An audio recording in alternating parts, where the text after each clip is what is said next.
Have you noticed how rude everyone is all of the time these days? Maybe it's just me, but it seems as though I've observed a lot of rude behavior lately. Sometimes it's directed to me. Some behavior is directed at other people with the expectation for me to agree. And some rude behavior is just online, like I might see it from Facebook friends or in groups that I'm in. Now, generally, I'm the type of person that speaks before she thinks. And my first response is usually to be rude right back. I mean, I almost always take the low road, but I don't know. Maybe I'm growing up, or maybe there's just so much rudeness that even I can't take it anymore. Anyway, I have hopes for all of us to be exposed to less rude behavior and then to be more fulfilled with the positive things in our lives. And 'tis the season to prepare yourself for a little extra during the holiday season. And this is how I'm preparing myself to deal with rude behavior and how I plan on preventing myself from being a rude ass as well.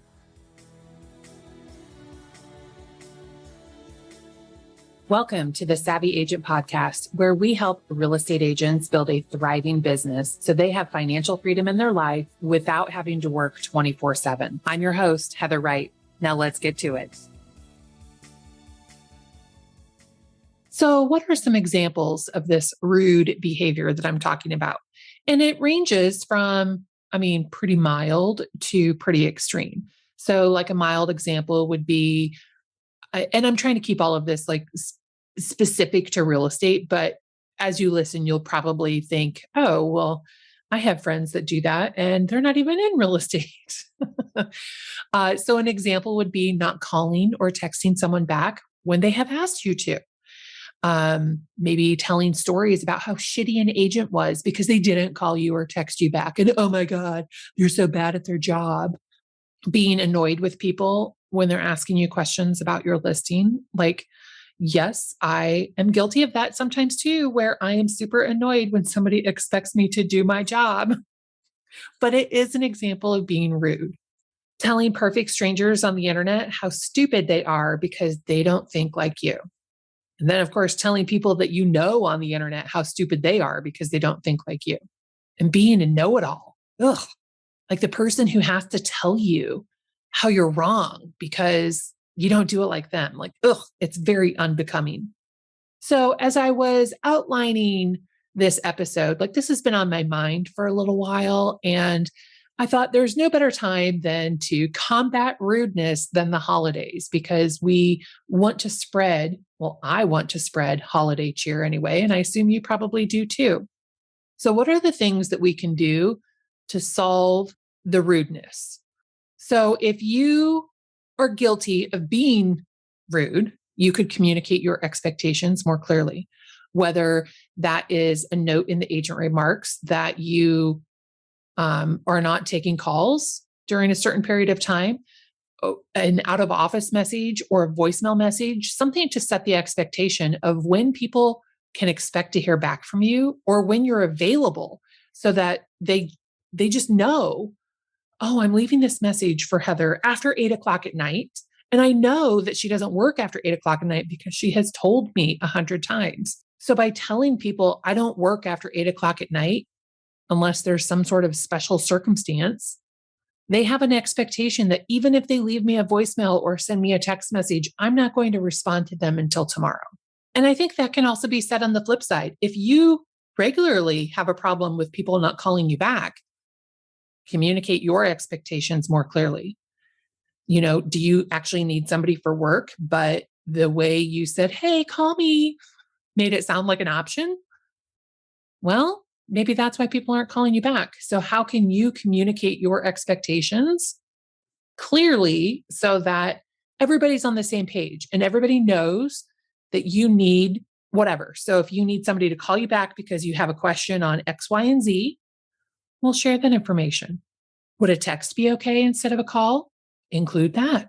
Communication is such a simple thing, but it does seem to be like a lost art these days. And maybe that's just because we are working so much and going 95 miles an hour all the time. But I think a lot of our problems and our annoyances with rude behavior could be solved with communication. Okay, so when you're annoyed with people because they expect you to do your job, I get that. And I think it's also a sign that you might need some time off. This business is hard on us. Even with the best of intentions, we end up burning the candle at both ends. So, do you think I always stop working at 8 o'clock? No.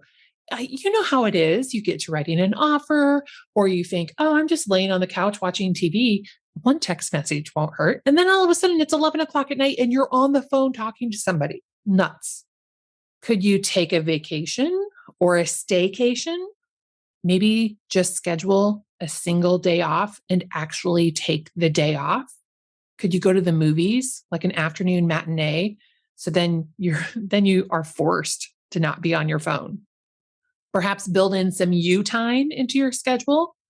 I know when I'm a raging lunatic, I have found breathing meditation makes me less of a psycho.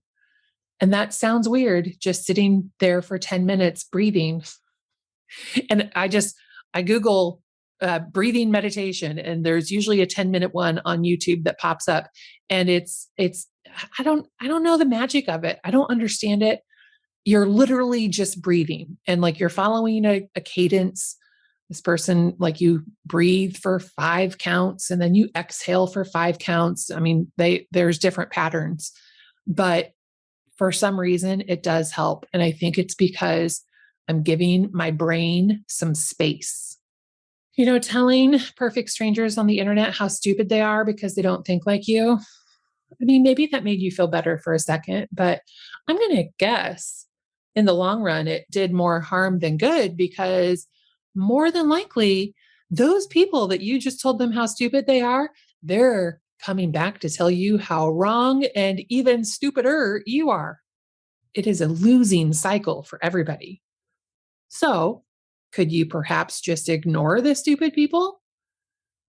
If they're friends with you and you don't like what they're saying, and there are a lot of things in the wild world that we live in 2021, it seems everywhere I look, everybody is polarizing. Everyone has an opinion. And if you don't agree with it, they don't want to be friends with you.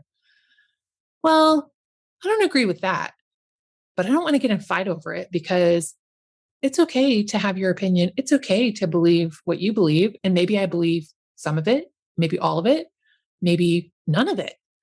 But it doesn't mean that we can't be friends. So, could you unfollow them or mute them for 30 days? If it's in a real estate group, maybe you need a break from that group. Like if there's posts that regularly turn you into a monster, might be a sign you need a 30-day detox. Sometimes it just helps to remember that there are often lots of ways to accomplish something. So just because you have one answer doesn't mean it is the answer. You could also consider the curiosity over judgment approach. So, what I mean by that is when you can't resist making a comment, could you ask more questions before you call someone a dum dum? And that also works for the know it all problem. Not everyone is going to do it your way. And this is something, I mean, I suffer from all of these as a rude person and as the recipient of rudeness. I am just as guilty as anybody else. But instead of saying, this is how you should do it, or if you don't do it like me, you're a dum dum, you could preface your response with, this is my process, or this is how my team does it, or why are you asking that question? One of the most annoying posts, I think, are, what CRM are you using? Oh my God, search. You don't need to ask the same question that 30 other people have asked today, but no matter how many times people are told to search the group for answers, they're going to keep asking that question, even though it annoys me. So I can choose to skip over that post, or I can ask questions like, why are you asking what CRM? Do you have a CRM? Are you looking for a new CRM? What is it that you want a CRM to do for you? Those are questions that are from curiosity instead of judgment. In my market, we have a Facebook group for local real estate professionals. So there's real estate agents, inspectors, lenders, like vendors of different various kinds, assistants. Like there's a lot of people in the real estate industry in this Facebook group. And a local lender had asked a question about how real estate agents actually learn how to do their job once they're licensed. And it was he was coming from a position of curiosity and was just seriously just asking because he knows how he learned in his role of being a lender, but he was just curious about how real estate agents, like what our experience was. And as you can imagine, everybody chimed in with their 2 cents. But the answer that I thought was the most impactful was by a broker in our community. And he's been in the business for a long time, a pillar in the real estate community. Anyway, his response to this question was, I think you need to start with your reputation and do everything you can to protect it. Treat every client and customer like you would treat your grandmother. Secondly, be the most cooperative realtor in your MLS. Thirdly, develop a servant's heart. You do this, and your fellow realtors will teach you everything else. And I thought that was, it's been a couple of months since this post happened, and it has stuck with me that long. I did have to look it up to read exactly what it said, but the gist of it has stuck with me. And I think that those are words to really consider. The part that stuck with me the most was to develop a servant's heart. And that's an area of growth opportunity for myself. We live in a world where everyone is out for themselves, and I don't really like it. Even though I'm sometimes out for myself, I want to do and be better. The more rude behavior I see or I'm exposed to,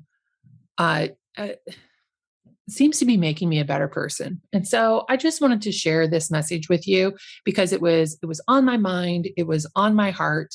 And maybe you think this is an amazing episode, or maybe you're like, what the heck is going on here?